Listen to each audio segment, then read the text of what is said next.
Hello everyone, elections are almost on the edge. మనకి కొత్త prime minister వస్తారా లేకపోతే కరెంట్ ప్రైమ్ మినిస్టరే కంటిన్యూ అవుతారా వెరీ సూన్ తెలిసిపోతుంది. దీనికంటే ముందు ప్రైమ్ మినిస్టర్ కంటే పైన ఇద్దరు ఉంటారని మీకు తెలుసా?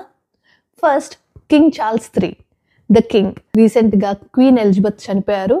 ఆ తర్వాత కింగ్ చార్ల్స్ III ఆమెను రీప్లేస్ చేశారు. నెక్స్ట్ కమ్స్ గవర్నర్, ఆ తర్వాతే ప్రైమ్ మినిస్టర్. బట్ మనం ప్రైమ్ మినిస్టర్ని పవర్ఫుల్గా ఎందుకు చూస్తామంటే he is the head of parliament.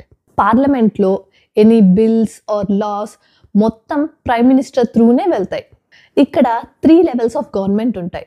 First federal, next state or territory based, and next local council. ఇది మన దగ్గరలానే similar, central and then state and then local panchayats are similar. Prime minister తర్వాత ఇక్కడ ప్రీమియర్స్ ఉంటారు, స్టేట్ బేస్డ్. మన దగ్గర chief ministers లాగా.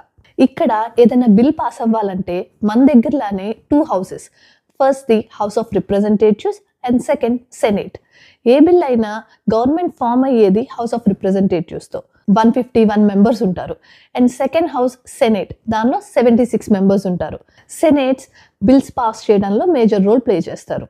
Anyway, elections అంటే హడావిడి హంగామా అలా ఉన్నాయని చెప్పను, చాలా కూల్గా it's like a normal day ఉంది. మన దగ్గర పంచాయత్ ఎలక్షన్స్కి కూడా ఇంతకంటే చాలా ఎక్కువ హంగామా ఉంటుంది.